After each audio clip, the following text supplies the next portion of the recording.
Mob সম্পর্কে ইসলাম কি বলে? অন্যায় দেখলে কি তাহলে আমরা নির্বিকার থাকব? মব নিয়ে এখন অনেক কথা হচ্ছে। ইসলাম আসলে মবকে সমর্থন করে কিনা? যদি সমর্থন না করে তাহলে ইসলাম যে আমাদেরকে নাহি আনিল মুনকার করতে বলে, অসৎ কাজে বাধা দিতে বলে, তাহলে সেক্ষেত্রে সেটা কি মব হবে কিনা? এর উত্তর হলো যে মব বলতে যদি বোঝানো হয় আইন হাতে তুলে নেওয়া, কারোর শাস্তি কার্যকর করা, কারোর বিচার কার্য সম্পাদন করা, তো এইটা যদি প্রত্যেকে আনঅথরাইজড ব্যক্তি এবং জায়গা থেকে যদি এটা করতে শুরু করে, তবে একটা সমাজ বিশৃঙ্খল হয়ে যাবে। এটাকে ইসলাম সমর্থন করে না। বরং যে কোনো মানুষ অন্যায় করলে তাকে যথাযথ বিচারের মাধ্যমে শাস্তি দেওয়ার কথা ইসলাম বলে। আমরা যদি নবী করিম সাল্লাল্লাহু আলাইহি সাল্লামের জীবনে দেখতে পাবো, তার জীবনে বহুবার এমন ঘটনা ঘটেছে যে কেউ এমন একটা অন্যায় কাজ করেছে যে অন্যায়ের কারণে তিনি মৃত্যুদণ্ড পাওয়ার মতো।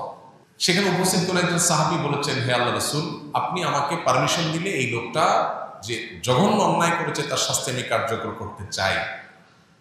এই যে একটা জায়গা যে সাহাবী নবীজির সামনে বলতেন, হে আল্লাহ রাসূল, আপনি বললে আমি এটা কার্যকর করব। এখানে সাহাবী কিন্তু নিজে গিয়ে শাস্তি কার্যকর করেন নাই, নবীজিকে জিজ্ঞাসা করেছেন। কেন? কারণ তিনি বিচারিক প্রধান ছিলেন মদিনা রাষ্ট্রের, তার কাছে জিজ্ঞেস করেছেন। নবী সাল্লাল্লাহু আলাইহি ওয়াসাল্লাম যদিও কখনো এই ধরনের ইস্যুতে অনুমোদন দেন নাই, কারণ চাওয়ার ভিত্তিতে এভাবে অনুমোদন দেওয়ার নজির নেই, কিন্তু এই যে একটা প্রটোকল মেনটেন করা সাহাবীদের, এখান থেকে বোঝা যায় যে কেউ কোনো অন্যায় করেছে মনে হলেই আমি তার বিচার কার্যকর করা শুরু করব, এটা ইসলাম সমর্থন করে না। কারণ এটা যদি হয় তাহলে সেক্ষেত্রে আপনার মতে আমি দোষী, আমার মতে আপনি দোষী, তাহলে আপনি আমাকে মারবেন, আমি আপনাকে মারবো, সমাজ কি হবে? বিশৃঙ্খল হবে এবং গৃহযুদ্ধ বেড়ে যাবে। এই জন্য এটাকে ইসলাম সমর্থন করে না। কিন্তু আজকাল কোনো অন্যায়ের প্রতিবাদ করতে গেলেও সেটাকে অনেকে মব হিসাবে চালা দেওয়ার চেষ্টা করছে। সেটা কিন্তু ইসলামে নিষেধ না। কোরআনে সবচেয়ে বেশি যে বিষয়ে নিষেধাজ্ঞা এসেছে সেটা হলো অন্যায় থেকে বিরত থাকা। অন্যায় কাজের ব্যাপারে কোরআনে সবচেয়ে বেশি আয়াত আছে যে অন্যায় কাজ নিজে করবে না, অন্যায় করা নিষেধ। আবার এর পাশাপাশি অন্যায় দেখলে সেটা বাধা দিতে হবে, এ ব্যাপারে নির্দেশও আসছে কোরআনের সবচাইতে বেশি। এই জন্য অসৎ কাজে বাধা প্রদান করার নির্দেশ কোরআনের সবচেয়ে বেশি সংখ্যক বার এসেছে। নির্দেশগুলো তার মধ্যে থেকে একটা হওয়ার কারণে আমরা অন্যায় দেখলে আমাদেরকে বাধা দিতে হবে।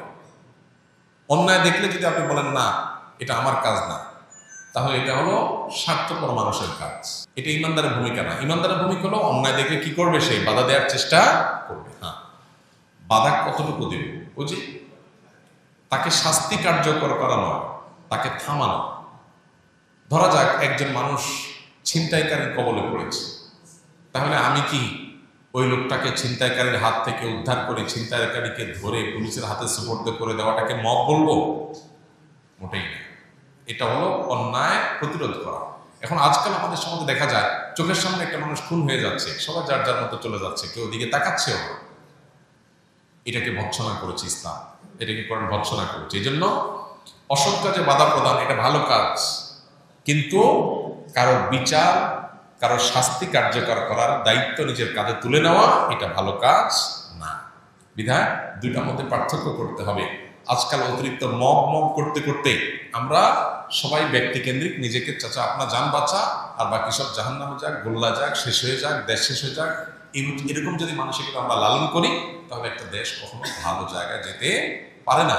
বিশেষ করে যখন সমাজে পর্যাপ্ত পরিমাণে অন্যায় প্রতিরোধের জন্য ব্যবস্থাপনা নেই এবং মানুষের আস্থা কুড়াবার মতো এরকম সিস্টেম যখন ডেভেলপ হয় নাই, তখন আমাদেরকে স্ব উদ্যোগে এই সমস্ত অন্যায়গুলো থামানোর জন্য নানামুখী ভূমিকা রাখতে হবে। কিন্তু সেটা কোনো অবস্থাতেই ওই যে নিন্দনীয় মব এর পর্যায়ে যেন না যায় সেটাও খেয়াল রাখতে হবে। এখানে ব্যালেন্স করতে হবে।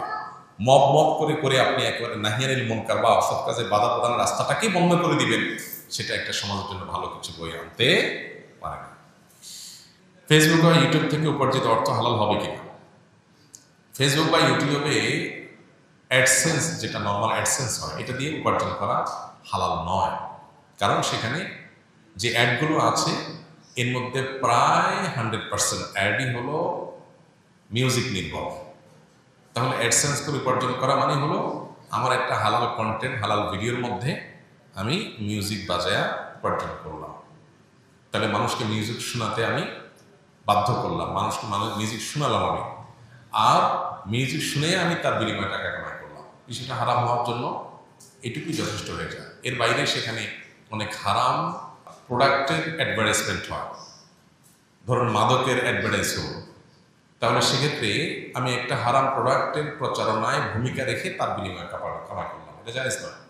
হ্যাঁ, এখন ইউটিউব কর্তৃপক্ষ এবং আরও কোনো প্ল্যাটফর্মে দেখা যায় যে অ্যাড তারা রান করে বাধ্যতামূলক, অর্থাৎ আপনি অ্যাডসেন্স ওপেন না করলে টাকাটা আপনার এখানে যাবে না, কিন্তু অ্যাড যাবে ঠিকই।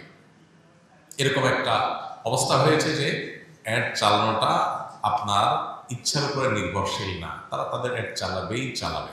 তাহলে সেক্ষেত্রে আপনি এখন টাকা নেন বা আনেন তাতে কিচ্ছু তাদের যায় আসে না। এই পর্যায়ে যদি হয় তাহলে সেক্ষেত্রে এটা চিন্তার বিষয় যে এক্ষেত্রে আমি তাহলে টাকাটা নিয়ে যদি নিজে ভোগ না করে দানও করে দেই সেটা উত্তম হবে, নাকি টাকা নেওয়া ছেড়ে দিয়ে তারা তাদের হারাম কাজটাও করলো আবার টাকাও তাদের থাকলো, দুইটাই তাদেরকে দিলাম, সেটা লাভ হবে কিনা?